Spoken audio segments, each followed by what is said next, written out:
But when it comes to the initial 12, let's talk about them for a second. We just learned that Andrew, Peter, James, and John were all fishermen. They were all fishermen. We know that Matthew was a tax collector. They say he was a tax collector for the Roman government.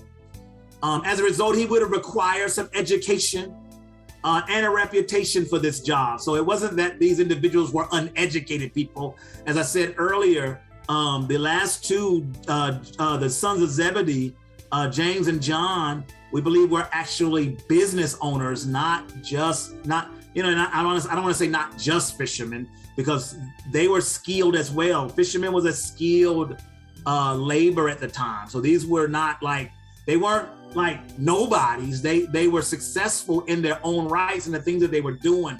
But what you find is conspicuously absent in those whose professions we know were not people who had spent their entire lives in biblical studies, if you will, or in legal studies is what I would call it, because those would have been people who were skilled in the law, who were skilled in the letters of the law, who were skilled in what we know now as the Old Testament.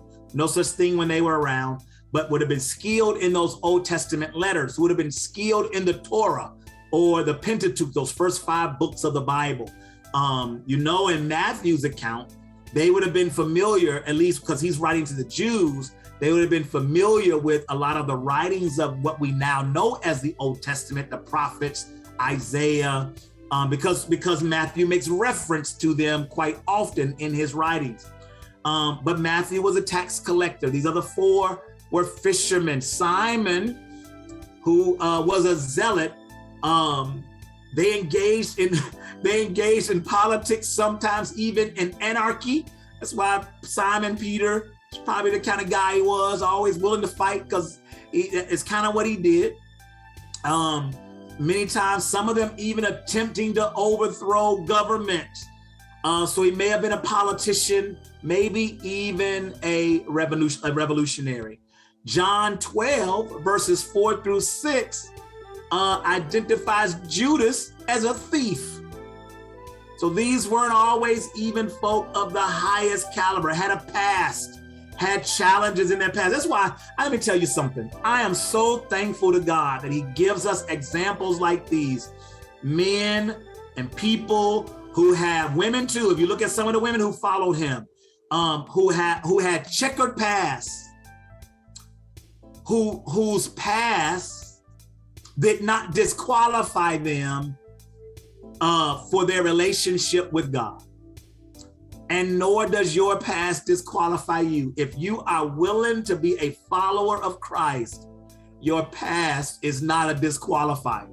If you'll learn the lessons of your past, look back over your life, learn all that is to learn about those checkered areas of your life that are BC or before Christ, and even some of them that are AD, who are after your relationship with Christ, that if we learn from them, they're not disqualifiers. Jesus did not just call individuals who were doing it right their whole lives. Quite honestly, none of us, with the exception of him, were people who did it right all the time. And so many of them had these checkered pasts. The other apostles that, Thomas, Thaddeus, James, Philip, Bartholomew, the Bible doesn't give us a window into their professions, but these are individuals who were not all in the church. I bring this point up, and I see your hand, Evangelist Tyler, I'll get to you in just a second, but I bring this point up to make this point. Do not get caught up when you're calling people. Don't get so consumed with where they went to school, how well they dress, what letters they have in front of or behind their names. And while those things are good, I'm not telling you to ignore them, please don't. But be careful not to fall into the trap of thinking that the only people who are qualified as followers in the things that God has called you to are those individuals. What Jesus did is he cast a wide net of people with all kinds of backgrounds, because what he understood and what we have to understand is that people will see things from different perspectives. And if we bring in a diverse following, then we'll gain perspectives that add value to one another. There's a story about Abraham Lincoln when he built his cabinet. I think the term they used was it wasn't a cabinet of rivals, but it was a team of rivals. There were people that didn't always agree, that were brought us to be a part of his team from different perspectives. They thought differently about varying topics. They argued a lot. I believe that the answer was green, and this one believed the answer was blue. This one believed this was right. The other one believed it was wrong. And so he brought these individuals together because what he argued was that if we bring these individuals from varying perspectives into the same room to talk about these topics, we get out of what I'm concerned about today, that we'll find ourselves in what we call these groupthink mentalities, that if I don't agree with you, somehow I'm a bad guy. And culturally, we force people to agree instead of allowing folk to bring diversity of thought into a room.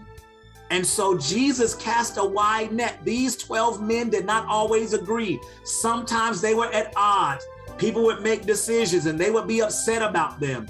And God brought this diversity of thought together. And the lesson for us as we're creating our teams is not to simply look for people who agree with us, to not simply look for people from a specific pedigree, not to be blinded based on where people went to school or how many degrees they have or how much money they have or how well they dress or where they worked or any of those things. Cast the net wide based on certain things that you identify that you need, and then bring those people together. No better way to do that than to call them and tell them how you need them. And one of the things I'll come back to, I'm going to make one more point before I go about this call. But before I do that, I want to turn it over to Evangelist Tyler, who has her hand raised. So go right ahead. Pastor, I just wanted to support, reiterate what you were saying about your calling. In 1 Corinthians, the first chapter, it says, "For we see your calling." You were talking about calling leaders. Mm-hmm. It says, "For you see your calling, brethren, how that not many wise men after the flesh, not many mighty men, noble are called." Mm-hmm. God, he picks the base things, like you were saying, he picks the base people, like the most uneducated people. He had 12 fishermen, they weren't, he uses those kind of people so he can show his power. Mm-hmm. And he says, "But God has chosen the foolish things of the world to confound the wise, and God has chosen the weak things of the world to confound the things which are mighty." Mm-hmm. So he's not calling no mighty men, no, like you said, just Paul was the kind of the person, but he changed Paul's perspective, on what, and he saw exactly how powerful he was, and there was no power there, although he had all the education in the world. But when God touched him on the road to Damascus, he gave all the glory to God. And, you know, we see how he talked about his credentials, all of his credentials that he had. He got a whole list of them, you know. He said we count them all but dung. That's right. That's right. Yeah. You know, to receive the goodness of God. That's all I wanted to say. Okay, no, good, no, absolutely good point. I appreciate the follow up on that. So let me make this last point here before we go. I'm looking at the time. I want to respect your time. So think about this. Jesus is God himself, God in the flesh, 30 years walking the earth, beginning now the ministry, this 3-year ministry before he fulfills the purpose of redeeming the world back to himself. And he could have announced himself in any way.